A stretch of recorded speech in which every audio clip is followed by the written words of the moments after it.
stop with the synthetic fertilizers. I'm going to show you how to make a living fertilizer that is going to be used for anything from vegetables to flowers, anything you name it, and it's going to increase the health of your soil for years to come.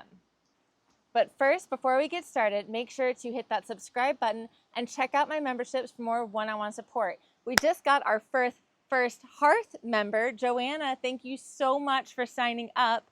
Joanna and I are working one-on-one, and I am just a phone away from giving her the support she needs in real time. So thank you, Joanna. I'm pumped to be working with you. And if you're interested, check out those memberships for what all that looks like. Let's dig in. So typically with fertilizers, you'll get this ratio on a bag. It's the NPK ratio, nitrogen, phosphorus, potassium. Nitrogen is ideal for healthy root structure. Phosphorus is ideal for buds and blooms and then fruit. And potassium, the K, is just for overall health. The problem with synthetic vitamins is they might give you an initial big boost, but that boost doesn't last. It's just like synthetic vitamins in humans. Like vitamin D, for example, doesn't get easily absorbed and can actually have negative reverse effects on your vitamin D levels. So the solution, go for real food, or in this case, living microorganisms, beneficial bacteria, and a live fertilizer that is going to not only just boost the health of your plants, but colonize in the soil and beat disease and beat bad bugs. It is possible. And there's many ways to do that. I can show you how to do a fermented fertilizer in another video with just using plants and water. But today I'm going to show you my favorite product that I've been using for years. It's called Super Tea Blend. And it's by this company, Teaco, and it is your biodynamic fertilizer for fertilizing your plants. The ingredients are a ton of beneficial bacterium, from Bacillus subtilis, a bunch of other ones that I can't pronounce, but living bacteria that are dormant in this powder until activated with water.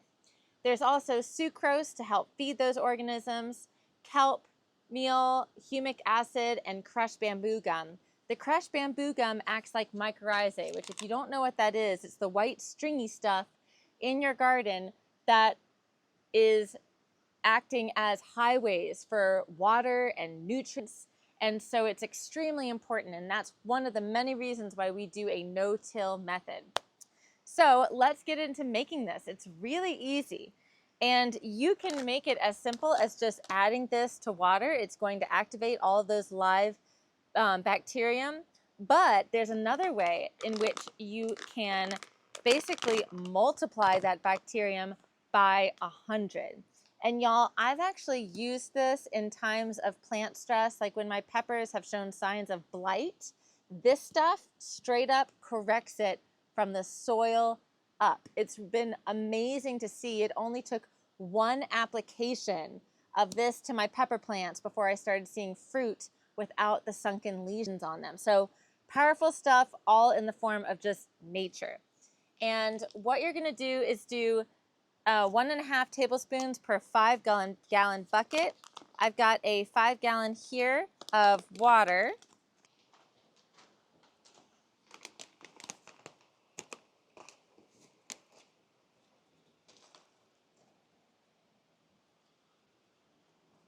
So just 1.5 tablespoons.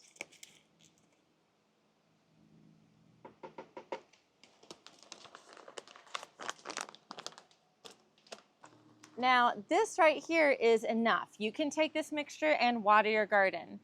And if you want to level up a little bit, you can use this aerator.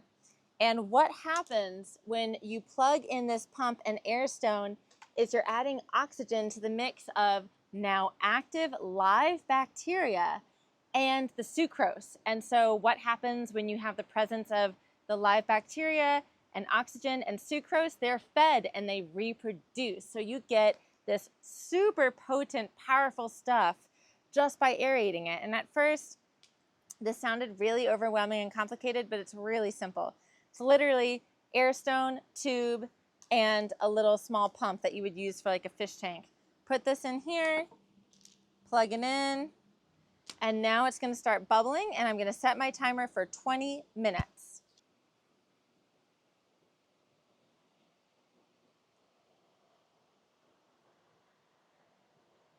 Our timer went off, our brew is ready. I've got a watering can and a cup to fill my watering can, and we're gonna water these peppers.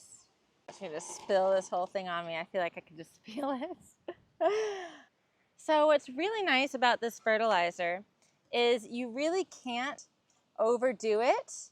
You can't burn your plants with this fertilizer. It's all natural materials. And so I will use this as often as weekly. You can use it once a season if you want. You can just use it as needed if you need. But if you're able to do it weekly, that's the best possible thing. Just don't stress yourself out about it. So I'm using this watering can, and hop over here. I'm doing the peppers preemptively because of the blight I had one year. And I'm just watering around the base. It's not a problem if it gets on the foliage, but I do try to keep the foliage clean to optimize photosynthesis. And you can just see about how much I am doing.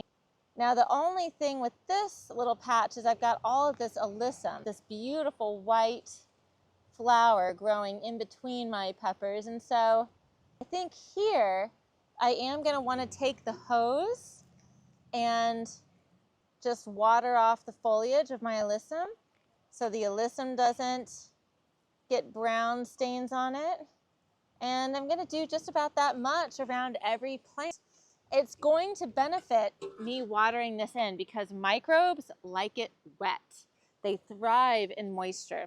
And so it's only going to help the fertilizer in the surrounding areas around the peppers if I do water this in, but you don't have to. The only reason why I'm doing it today is because I got the foliage dirty. And it's not even a big deal, I don't have to. But if you just want to be a little extra like me, that's what you'll do for your plants. I hope you enjoyed this video on fertilizing your plants a more natural way to grow a healthy soil microbiome for years to come. If you did, make sure to hit that thumbs up button, subscribe to my channel for more health and homesteading, and check out my memberships for more one-on-one support.